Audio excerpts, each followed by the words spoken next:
Good morning, everyone. It's really lovely to see you here this morning. I'm MarkWaters, and I am Miranda's colleague, as she said, here in this parish. I'm mainly based here at this church, and what's happening today has come out of a real conversation about urgent issues and concerns in our parish. A few years ago, this church looked nothing like this. It was filled completely with pews, many of them covered with rubbish that had lain there for many years. We've reordered it. We've created the most wonderful liturgy. When we've reimagined something about the sacramental tradition. It's very participatory, very engaging. People love it who come. Preaching is, of course, brilliant. It's thoughtful, it's incisive, it's interrogative. We've used this space for Hindu and Sikh wedding parties. We've used it for family fun days for people in the community.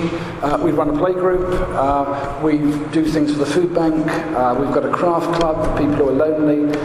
We've done everything that we think you could possibly do to make this church live and grow, and it isn't happening. We've got a small core of people who come, and as I say, they love being here, and it's a great, really great small community. But in terms of touching the culture, the working class, transient culture that surrounds this church, I would say we've made no impact at all in the last 5 years. So what we're doing today is really important, because certainly one thing is clear: by tweaking what we do and making it somehow a bit better, which has often been the church's ploy for trying to engage more people, that ain't going to work. That isn't going to work. And something much more radical is going to be necessary in our time to engage people with the Christian culture. And I hope that the conversations that we have today might be the start of thinking what those radical new approaches might be.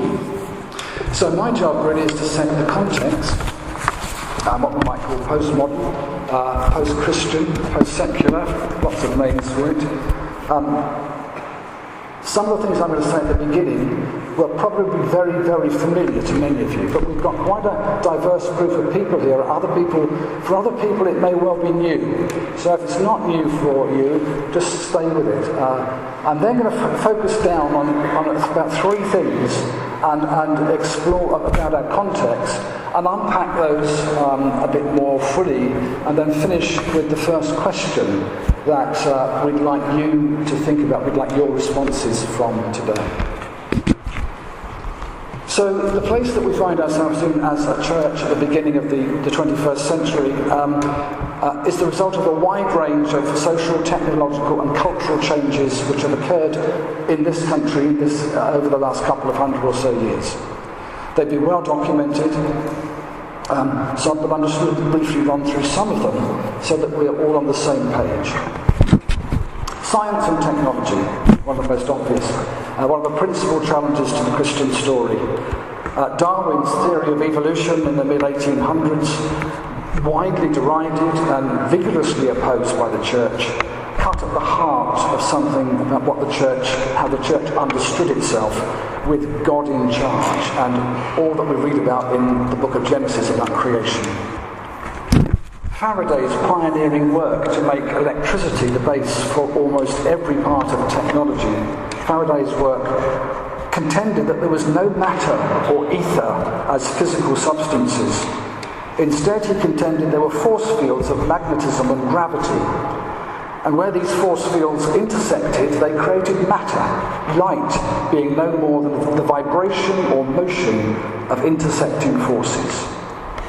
So much for the mystery of angels and spirits, the invisible unknown as the arena of God. Einstein, in the early years of the 20th century, led to our understanding of quantum physics. And like Faraday, his work was yet another challenge to the church's kingdom of angels and the mystery of the soul. His development of work on atoms and molecular activity led to the ability of humankind to make weapons which had the power to obliterate each other and our world completely. A new angst had been born, and there was another nail in the coffin of that all-powerful God for whom vengeance belongs alone. Einstein's work was to lead to another scientific discovery, that of Heisenberg's uncertainty principle, which basically posited that the more you know about the speed of a thing, the less you know about its position, until finally you must conclude that the act of observing changes the thing observed. And so thus uncertainty became the only thing that we could accept as fact. And here is the beginning of the huge movement in literary criticism and deconstruction, which has forever changed how we deal with texts and how we understand them in terms of their being literal or not. There is no absolute truth. The only truth is relative to the perceiver. And then, of course, huge strides in mass communication, beginning with the telegraph, radio, television, finally the internet, a cinema in almost every living room, or on any number of electronic devices, and suddenly the whole world is available at one's fingertips. A new technology is where a culture's thinking begins to be educated, no longer in a religious book or a religious tradition. Freud opened up a whole new landscape within the territory of what it was to be human, naming the unconscious as a reality. I think we can perhaps see some of his work prefigured in the work of some of the mystics, such as John of the Cross and Teresa of Avila. But he made this aspect, the idea of the unconscious, widely acknowledged. And Jung further developed his work with the concept of the collective unconscious. And so Freud and Jung, along with many others, began to push further and further into the human interior, and over time attracted biologists, psychologists, neuroscientists, physicians, linguists, anthropologists, physicists, philosophers, and together these new scientists began to question the whole understanding of self. Continuing work at one level or another haunts each one of us. Who are you? What are you? How do you know? And perhaps the ultimate one, is there even such a thing as the self? So that's a very fast skim through some of the postmodern context that we're living in. I'm now going to focus down on a few particulars. Postmodernism itself, there's no real agreement about what it actually means, but a popular view of it is that which calls into question any big stories, any meta-narratives, like Marxism or Christianity and many others. And that has become a great threat to many people in the church. If you hold the idea that Christianity is the way, the truth and the life for everyone, this is a real threat because other versions of reality are now set aside. The one that you thought was the only game in town. So your position of looking at the world is suddenly dethroned and you have no longer a privileged position. But I think there could be something positive about postmodernism. I'm hoping that this isn't going to be a conference which is negative and just looking at the things that we find discouraging. Postmodernism, because of that idea of grand narratives, recognises that our grasp of reality is always partial, incomplete and fragmentary. We are situated beings, limited by history, by geography, by gender, by time, many other things. Perhaps we could see this as a gift instead of a threat. So a new apologetics for our time might involve some epistemic humility To put it very crudely, whereas the church for many centuries used to say, and sometimes still does, here's how things are with the world and with your place under God. Now perhaps we can only ever say, here's how I see things and here's why. I know I am finite and frail and have blind spots and limitations based on my necessarily limited perspective. So how do you see things? For the church, this will mean changing some of the assumptions which have been around for a very long time. The second thing I'd like to look at is reason and argument.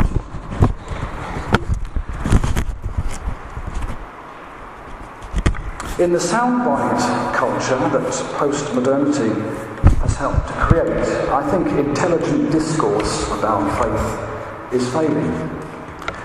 We see it in other spheres as well.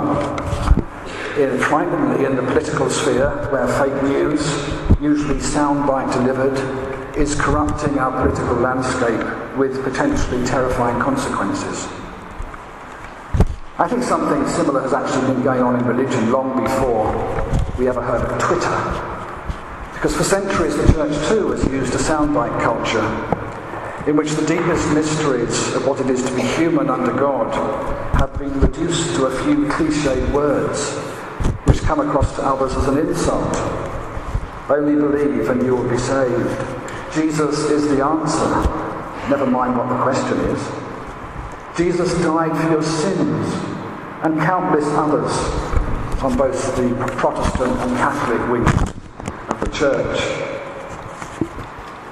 with liberals mumbling politely somewhere on the edges. And one of the results of this dumbing down of religion to literalistic sound bites is that we find ourselves in a very strange place. We find ourselves as religious people in the place of being a target for the widespread and growing belief that a deep commitment to a religious faith poses a threat to the liberal ideas at the heart of Western democracy. That idea is growing. The deep commitment to a religious faith poses a threat to liberal ideas at the heart of Western democracy. And it's believed by an increasing number of people that confessional religion threatens social cohesion. How on earth did we get there? And the result of that is religion is demanded, people demand that religion is fine as long as it's kept in its cage, domesticated at home, and not in the public square. But I'm sure many of you agree that a true Christian faith must take its place in the public square, in the space between the state and the markets. For to leave that space empty is to run the risk of the market colonising absolutely everything. And for this to happen, a liberal, progressive faith needs to develop a very reasonable language of faith, which is not based on a sales pitch or offering salvation in payment for some sort of response, which is what most religion does. So our challenge in liberal evangelism is to be able to talk about faith with conviction, authenticity, honesty, and a demonstrably lived awareness of what faith means. But reason must have a place in the story. And finally, I'd just like to focus down on consumerism. I think consumerism has actually been around much longer than we tend to think. But of course, in recent times, it's been turbocharged by development of transport and communication technology. But apart from the mechanics of consumerism, what it is and what it does, the way of thinking that it produces has been having a profound effect upon how people see Christianity and religion.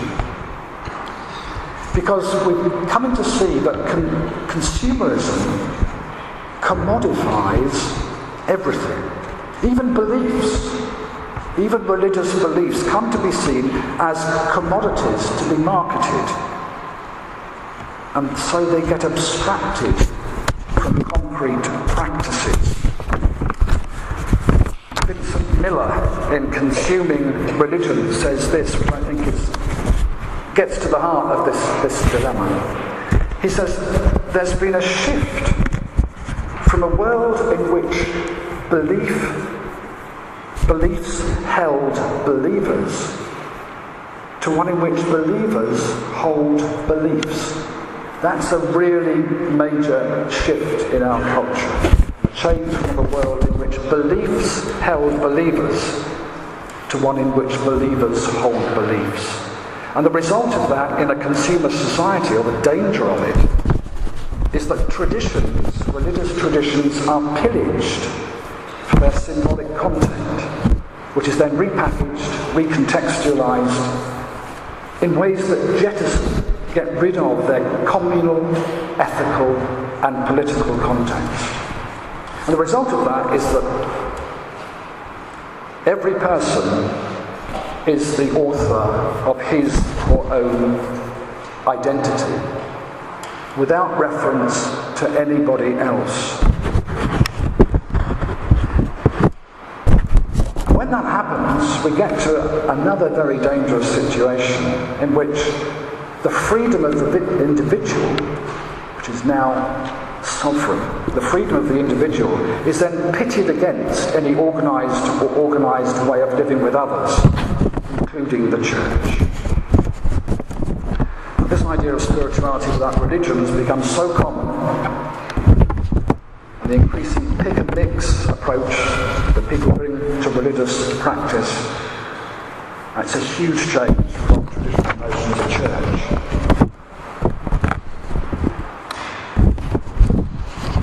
So in response to this idea of consumer culture, I like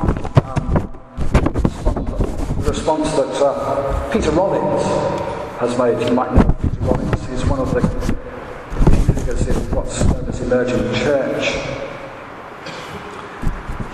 And he says this: the real challenge of church is not to provide a space for us to fulfill our dreams, but to dream new dreams. Reimagining the reign of God in a way that is not constrained by the dominant system. And this is always the challenge for the church. Reimagining the reign of God in a way that is not constrained by the dominant system. He says Christianity should not be approached as offering a thick interpretation of reality. An interpretation that would commit us to embracing a certain cosmology or anthropology. Rather, the fundamental Christian event involves exposing the contingency of all interpretations, opening up a desert-like space of negation where metanoia, substantive change, can take place. So those are just a few thoughts about our context to get us started this morning. And for me, where those ideas lead is to what I think is the most important question of all, which I hope we're going to be able to talk about in a minute.